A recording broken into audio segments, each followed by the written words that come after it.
नमस्कार। वास्तु दोष के लक्षण क्या क्या होते हैं, यानी कि वास्तु दोष को कैसे पहचानें कि हमारे घर में वास्तु दोष है या नहीं है। तो इसके लिए आपको 4-5 चीज़ें बताने वाला हूं जो आप अपने घर में खुद देख सकते हैं, पता कर सकते हैं, अनुभव कर सकते हैं कि आखिर में आपके घर में वास्तु दोष है या नहीं है। देखिए, जैसे एक मनुष्य का शरीर होता है वो 5 तत्वों से मिलकर बना होता है, पृथ्वी, जल, अग्नि, वायु और आकाश। इन 5 तत्वों से एक मनुष्य का शरीर जो है वो मिलकर बना होता है। जब इन 5 तत्वों को कोई भी मनुष्य बैलेंस कर लेता है तो अपने जीवन में हर वो चीज़ पा सकता है जो पाना चाहता है। वैसे ही हमारा घर होता है, वैसे ही हमारा मकान होता है।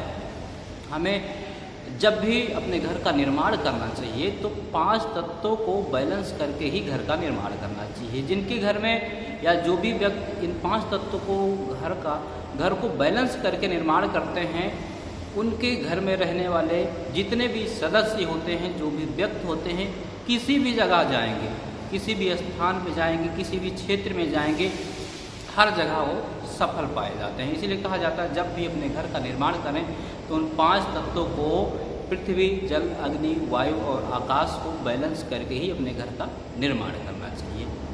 अब कैसे पता करेंगे कि हमारे घर में कोई वास्तु दोष है या नहीं? पहला नंबर, आप घर के बाहर जब भी रहते हैं तो आपको बहुत अच्छा फील होता है, अच्छा लगता है, लेकिन घर में आते ही आपको एक दूसरी तरह लगने लगता है। ऐसा लगता है कि मन ही नहीं लगता। जब तक घर के अंदर रहेंगे तब तक आपका मन नहीं लगेगा। बाहर जाते हैं तो आप खुश हो जाते हैं, आपका मन लगने लगता है। ये अगर आपको लगता है घर में आपके साथ अगर ऐसा होता है तो समझ जाइए कि पहला नंबर आपके घर में वास्तु दोष है। दूसरा नंबर, आपके घर में अगर लड़ाई झगड़ा होता रहता है। देखिए, लड़ाई झगड़ा एक होता है नॉर्मल, कभी कभार लड़ाई झगड़ा हो जाए, वो सबके घर में होता है।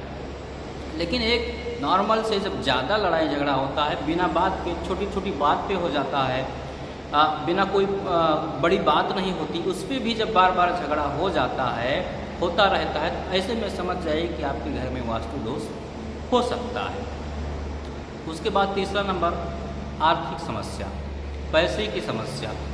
अगर आपको लगता है कि आप मेहनत बराबर करते हैं, जो भी काम है, आपका बिजनेस है या नौकरी है या कोई भी काम है, खेती का काम है, जो भी काम है, आप मेहनत भरपूर कर रहे हैं, मेहनत बराबर कर रहे हैं, फिर भी आपको उतना मुनाफा नहीं मिल पाता जितना आपको मिलना चाहिए, ये बार बार अगर आपके साथ ऐसा हो रहा है तो भी ये एक लक्षण है आपके घर में वास्तु दोष का।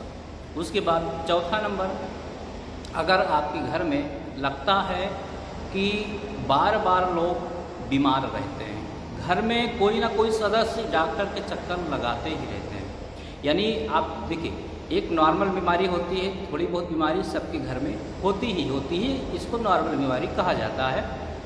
लेकिन देखा जाता है कि बार बार एक सदस्य, एक व्यक्ति अगर ठीक हो गया तो दूसरा बीमार हो जाएगा, यानी घर में कोई ना कोई सदस्य डॉक्टर के चक्कर हमेशा लगाते ही रहते हैं, हॉस्पिटल के चक्कर हमेशा लगाना ही पड़ता है। ज़्यादातर पैसा बीमारी में ही जाता है। तो भी आप ये समझ जाइए कि आपके घर में वास्तु दोष हो सकता है।